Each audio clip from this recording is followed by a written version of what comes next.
both, you get a unique key, then you exchange them. Similar way here, you get a public key, you exchange them, you mix them with the private key this side, private key with this side, you get a very unique property, and from there you start deriving the keys. Okay, so you get the derives, and how do you know that you're speaking to the right entity, right?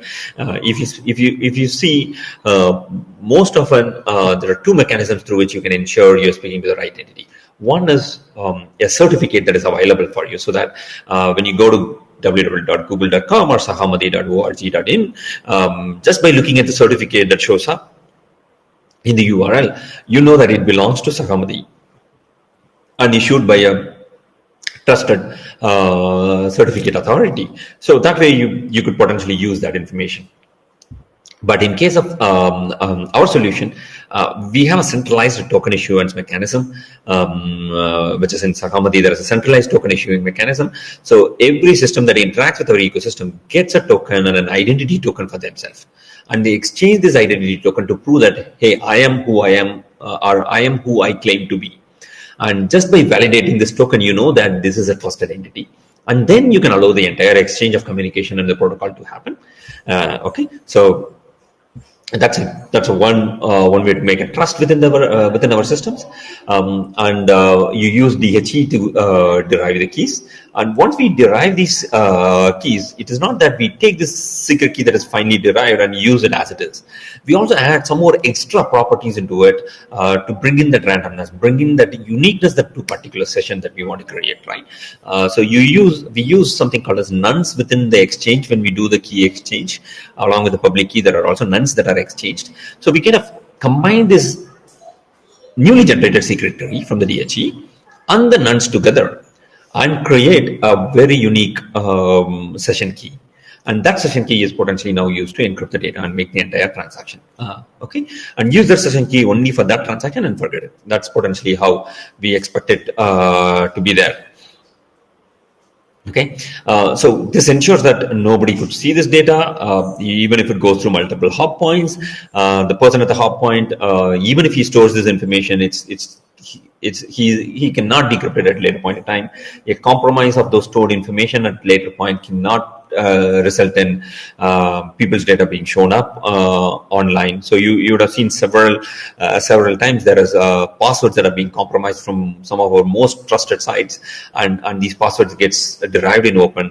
But in this case, our data cannot be opened up in this way, provided you ensure that every session has this unique set of keys in there.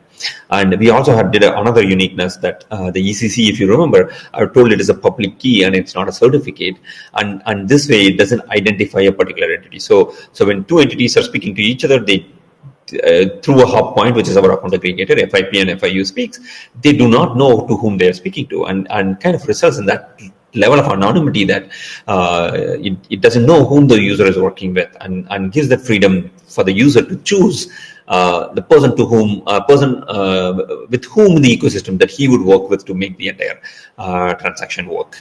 Okay, so that full trust and anonymization is built into this cryptography layer as a part of the design. That's why we said it's secure by design, and we kind of put the trust layer right into the design itself, rather than expecting that the trust could be something that could be configured by somebody else at the later point in time within our ecosystem.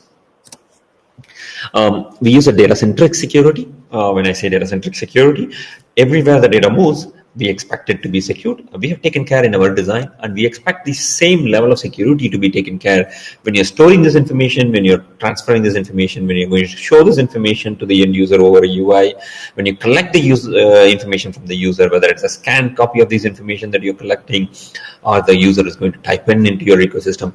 We expect that all these things is potentially in a certain form of encryption as defined in our design, and as much as possible, please adapt to the same designs so that you could reuse. One is you could absolutely reuse the code that is available for you at literally no cost, and second, you don't need to worry about larger thinking about whether the cryptography that you chose is the right one or not. And I have given you what we consider as personally identifiable information and what you want to protect in there.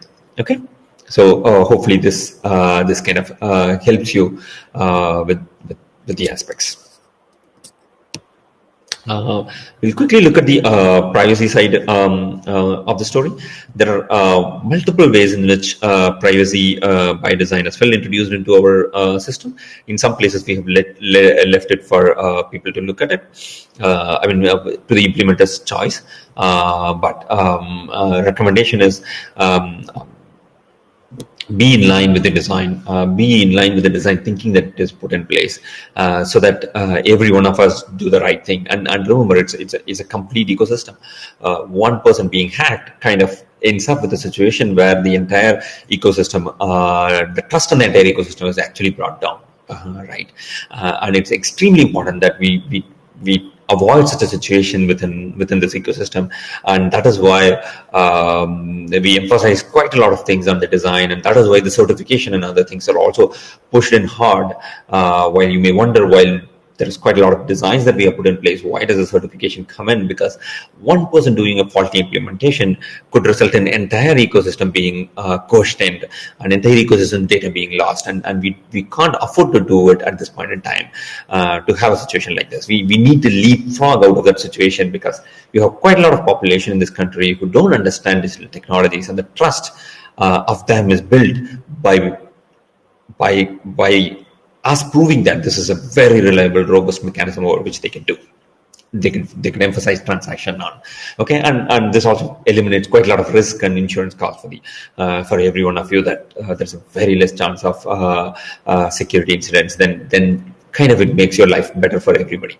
Okay, so by design we isolate caller's identity. We expect you to mask the end user's identity in quite a lot of places, which is well defined in the document. I have also defined certain concepts of anonymization and some things that you can look for in anonymization as well. If you belong to a data side of the ecosystem, I'll walk you through that as well, which could be interesting. And we also speak quite a lot of places in with tokenization. Remember, a hash of a data is never a token. Please don't do that. I could see quite a lot of people tend to take data and then tokenize it. We don't consider that as a token. We consider that equivalent to the data or derived out of data, which is the wrong thing. When we say tokenization, we absolutely mean it's a random with no relevance to the actual data. So, for example, let's assume you have a random number generator. You kind of have the actual data. You give the actual data, fetch this random number, associate this in a separate database. This random number has no other meaning except that in this database, it kind of isolates, it points to that record. Now this is a token, but you give an actual data, hash this actual data and derive some token, we don't consider that as a token. It is still a derived data, and a leak of data could potentially result in a problem. Okay, the classic example for those stuffs are your passwords kind of situation. Even though you hash your passwords, it gets leaked out because of some of the flaws in the way it is implemented, as well as leakage in one place results in the same data being tokenized once again to derive the results, which does not yield the good result that we wanted. Okay, quite a lot of mandate on OTP in there. So if you're going to use an OTP, please be RFC 62338 compliant. Don't use a random number and say that you're an OTP compliant. While we don't mandate it, it is not advisable. You may not get certified if you're not specific RFC compliant in nature, because you have no way to prove that your OTP is really random in nature. Okay, all notifications should be sent along with the context. Remember that every OTP that we look for the context over which an OTP is sent, so that there is nobody who could call somebody and spam or do a social engineering kind of an attack. So that is a very essential part. Even though we don't mandate such things in the spec, it is part of the implementer's choice. But we would recommend highly that you do this. Otherwise, in audit for you to get clearance would become tougher in nature. How do you associate a context for a specific OTP? So is this OTP requested for a specific need, and only for that specific need you could accept this OTP is a very important part in the entire auditing and certification. I'll quickly jump upon the certification in here. I think quite a lot of you would have questions questions on the certification. I'll explain some of those things as much as I could. and any questions we will take it up later. Certification looks for implementation and conformance to the API. So when I say API, it's the entire standard together. We look for, have you implemented it correctly? When I say implementation, it is not just the code that you wrote. It is about the API, the code that you wrote, the way in which you have set it up, the way in which you're storing the data, the way in which you're deleting the data, the way in which you're keeping track of an audit record, the way in which you're interacting with the third party or interacting with the actual regulated entity and fetching the data out, and the storage of the regulated entity altogether. Certification looks for as a whole system, and don't expect that I have done my API and this looks correct and I will be certified. That's not true. It has to be a full setup. Okay, as I said, it's based on a given setup. Are you doing the right things? Are you doing the right setup? Are you doing the right stuff? Do you have the right processes and policies to follow? Are you ensuring that the given setup is at its topmost security at any point in time? Remember, one entity being broken essentially means the entire ecosystem chain is broken and the trust is broken, and data being leaked is not a good sign in any nature for us to get out of it. And getting out of such a trouble would be extremely complicated. Security scope, as I said, this entire scope would be data protection at rest and in transit. And in our design, quite a lot of transit we did take care. But we expect you to take care of the rest form of the data, and also take care of any other form factors that you are using to keep the data, and any other internal communication that you are doing. We want you to be aware that follow the similar, extremely similar mechanism to achieve this. Certification has two parts. One is the assessment itself. Another one is a full-fledged audit. Okay, assessment itself is a quarterly thing. You do it for yourself. Basically, you kind of self-certify yourself to tell that, you know what, I'm following all the best practices. I have assessed using the automated toolkit. Everything seems to be good here, and I have followed these best practices, and here is the evidence for it. It's kind of a assess ourselves kind of situation. Audit, by nature, somebody comes in and looks at this information that you're providing him and checks, did you do really what you say you did? Is what the audit potentially does. There are three kinds of it, and I've listed them here. Certification is the first time you get it, and recertification is after every 2 years you kind of get that done. And surveillance audit is a very similar audit. You don't get a certificate, but it's a way to validate that are you still doing what you said you will do 1 year before. Okay, so when you start the certification, you're going to tell these are the things I will do, and these are the things I did, and you're going to provide evidence. And 1 year later, you're going to provide evidence once again that for the last 1 year I did what I said. Is the surveillance audit. And intermittent audit is something that happens occasionally when there's a huge API specification change, not a minor changes, but when there's a big API specification changes, then we may be needed to do an intermittent audit to ensure that those specifications are adopted correctly and the practices that are need to be confirmed are confirmed during that time.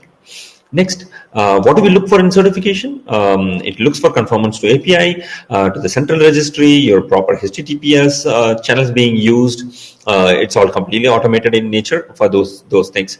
We also look for a full functional flow with the positive scenarios. That is also automated. We also look for access control.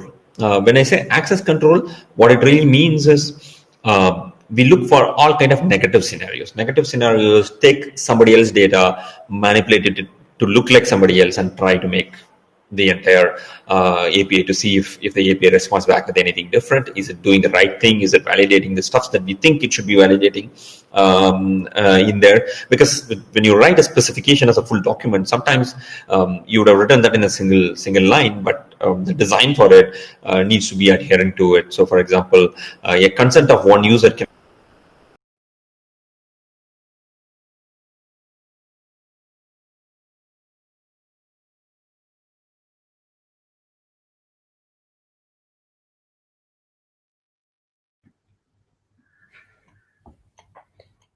Guys, I don't know about you, but I blame hackers. Could be North Korean, Russian, Chinese, no idea. Clearly, they don't want you to find out all the security information. So, I guess we'll take a break and we'll be back shortly.